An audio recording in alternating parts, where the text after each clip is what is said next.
আমি এখন চেন্নাইয়ে আছি। এই ভিডিওটা আমার বাংলাদেশে থাকতে করা হয়েছে, কিন্তু সময় ব্যস্ততার কারণে আমি আপলোড দিতে পারি নাই। তো আজকে আমি ভিডিওটা আপলোড দিয়ে দিয়েছি। তো কেমন আছেন বন্ধুরা? অবশ্যই ভালো আছেন, আর আমার জন্য অবশ্যই আশীর্বাদ করবেন। আমি এখানে এসেছি চিকিৎসার জন্য।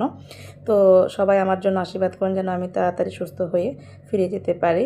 সকাল সকাল স্নান শেষ করে আমি বারান্দায় গিয়েছিলাম ফুল তোলার জন্য। তো ফুলগুলো তুলে আমি ফিরে আসলাম আমার ঠাকুর পূজার ঘরে পুজো দেওয়ার জন্য। তো আমি ঠাকুরের নিদ্রা ভেঙে পুজোটা দিয়ে নিলাম, তারপরে চলে আসলাম রান্নাঘরে সকালের নাস্তা তৈরি করার জন্য। তো নাস্তা তৈরি করার জন্য আজকে আমি রান্না করছি বুটের ডাল ভুনা, তারপরে তৈরি করলাম রুটি। তো আমি ডালটাকে আগে রান্না করে নিচ্ছি। রাতের বেলা ডালটা আমি ভিজিয়ে রেখেছি, পরের দিন ডালটা আমি সুন্দর করে সেদ্ধ করে তারপর ফোড়ন দিয়ে নিয়েছি। তো দিয়ে দিলাম গরম মশলার গুঁড়ো, ডালটা আমার হয়ে গেছে।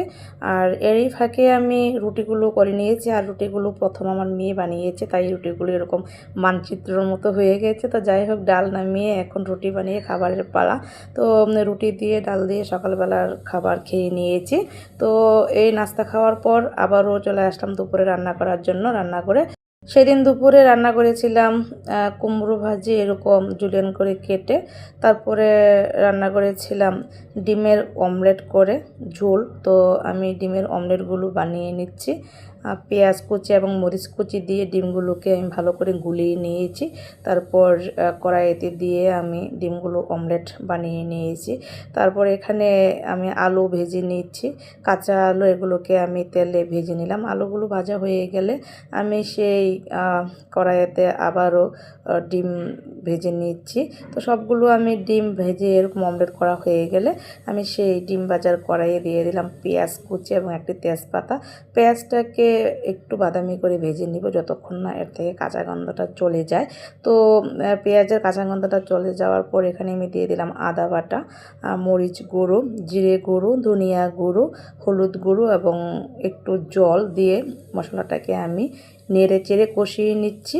আর কষানোর পর দিয়ে দিলাম এখানে ফালি করে দুটো টমেটো, তারপরে দিয়ে দিলাম ভাজা আলুগুলো দিয়ে তারপর ভালো করে কষিয়ে নিচ্ছি। কষিয়ে নেওয়ার পর এখানে আমি দিয়ে দিলাম জল। এখন আমি সেদ্ধ করে নিব। তো আমার ঝুলে বলক চলে এসেছে, আলুগুলো প্রায় সেদ্ধ হয়ে গেছে।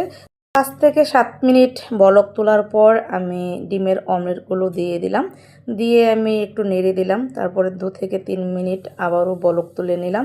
এখন দিয়ে দিলাম গরম মশলার গুঁড়ো। তো আর অন্যদিকে আমি ডালটাও ফোড়ন দিয়ে নিলাম, এবং টমেটো দিয়ে ডালটা রান্না করেছি। তো আমার হয়ে গেল ডিমের অমলেটের তরকারি, নামিয়ে নিয়েছি। কেমন